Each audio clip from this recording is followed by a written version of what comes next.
So glad you're starting this Wednesday afternoon with us here on THV11. I'm Michael Laird. Meteorologist Nathan Scott is over in the Weather Center tracking some big changes on the way. It's a little windy out there already, and we should just get ready for more of that and some colder temps, huh? Good afternoon, Michael. Yeah, the winds will really start to pick up this afternoon into this evening. It's a battle of the seasons across the natural state. Here's what we've got going on. Temperatures into the 40s in northwest Arkansas, 61 though in Monticello. Showers and storms breaking out along the Mississippi River. We've got another batch of rain moving in from Texas and Oklahoma, so our chance of showers and storms will be going up as a cold front makes its way in here from the north and northwest. So here's future radar, and look what happens. So showers and storms really blossom across South and East Arkansas later this afternoon, and one or two of the storms could be strong, but as that colder air continues to pour its way in here from the north and northwest, the temperatures drop down to the freezing mark, so rain will be changing over to sleet, freezing rain, and probably even some snow for North Arkansas. There could be maybe a sleet pellet or a snow flurry in parts of Central Arkansas, but not expecting any weather concerns here in Central Arkansas. It's going to be Northwest Arkansas and North Arkansas, where winter weather advisory will go until 6 o'clock for this evening. Along with that, the winds, they're going to be brutal, and wind chill advisories have been posted for North Central Arkansas and Northeast Arkansas, and that's because tomorrow morning it's going to feel like below zero. So we've got some big changes on the way here in the natural state, and I'll have more details coming up. All right, Nathan, a tragic warning for drivers this afternoon to slow down and pay attention in construction zones. An Arkansas Department of Transportation worker is dead after an accident on Interstate 30 last night.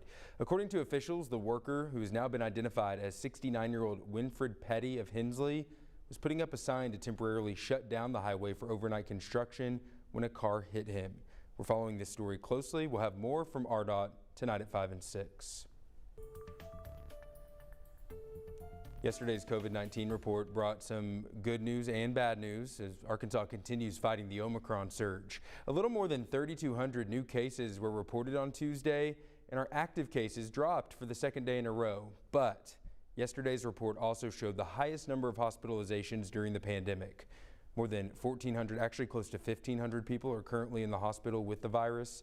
That's 67 more than Monday's total. Governor Asa Hutchinson says officials are already working to expand capacity at several hospitals around the state. The federal government is taking orders for free at-home COVID tests delivered straight to your door. Americans can request the rapid testing kits through the U.S. Postal Service. THV11's Sarah Herbakowitz shows us how. Instead of scouring empty pharmacy shelves for a COVID test, in just a few clicks, you can have them sent right to your mailbox. After a quick visit to covidtest.gov and filling out a USPS form, you're set to go. The website promises a delivery of 4 rapid antigen tests per U.S. household. The rollout a day ahead of the Biden administration's schedule. That's beta testing. Okay. Yeah. So meaning we're going to launch it formally tomorrow morning. And it seems Americans were eager to get an early start. According to data that tracks government website traffic, hundreds of thousands of people have already looked into ordering their tests, a practice that UAMS Dr. Vyas supports. And having a test readily available to be able to check and see if it's positive can help you identify whether you may have the disease very early. It's important to know this is not for people who are currently sick. In that case, you should get swabbed at a free testing site like UAMS, Baptist, or a county health unit. The idea behind this program is to order the tests before you need them. If you don't have any exposure or don't develop any symptoms, then certainly having them available in the future would also be helpful. These tests come on top of Governor Asa Hutchinson's already ordered free COVID tests for the state that first started going out last week. We have ordered over 1.5 million for Arkansas. They will be delivered periodically. You can get these at health units and some libraries. But as more people turn to at-home testing, public health officials are getting less information about who's infected. The at-home tests mean that there are more people than what the numbers that the health department puts out each day. ADH urges you to report your positive results to their hotline. And even amid record cases, Dr. Vyas is hoping more testing availability will lead to lesser spread. It's good to have the availability, after hours.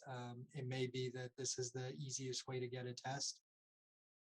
Sarah Herbakowitz reporting for us. If you're worried that you weren't one of the first people to request a test kit, do not worry.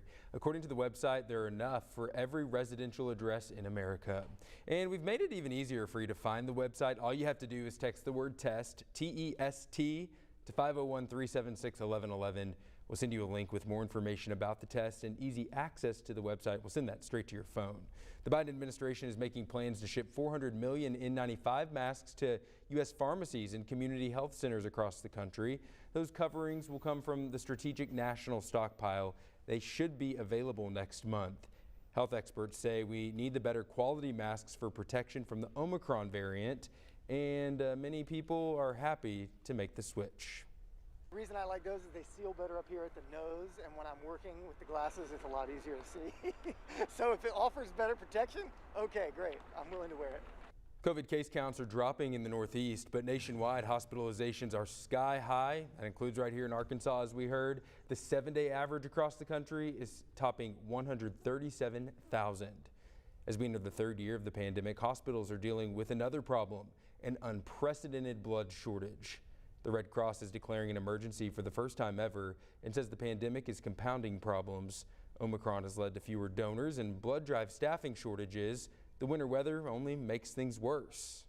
A snowstorm, a hurricane, a tornado, the fires, the rest of the country can continue to collect to make up for those shortfalls. Our starting point was already so low that every hit is just taking us lower and lower. If you have had COVID-19, you can still donate blood. The Red Cross asks that you wait 14 days after a positive test and be healthy and symptom-free on the day of donation. Major airports are preparing for the possibility of canceled flights because of new 5G wireless technology rolling out today. AT&T and Verizon have agreed to suspend the service around many airports, but the FAA says some airplanes may still not be able to fly in certain weather conditions. Chris Van Cleve has the latest. As AT&T and Verizon are launching their new ultra-fast 5G wireless service nationwide, airlines are bracing for travel headaches. We're going to see some disruptions. There's no question about it. Captain Joseph DePete is the president of the Airline Pilots Association. We want to be leaders in the world in terms of 5G, but we don't want to do it at the expense of aviation safety. While the FCC says 5G is safe, the FAA is concerned about interference with systems that help pilots land in low visibility and bad weather, prompting a host of flight restrictions. If there's cloud cover, if there's rain, you can't use that equipment. You can't land airports at Chicago O'Hare, at Atlanta, at Detroit. This cannot be the outcome. Airlines warned as many as 1,100 passenger and cargo flights a day would be delayed, diverted, or canceled. So Tuesday, the wireless companies agreed to 2-mile buffer zones around many of the nation's busiest airports.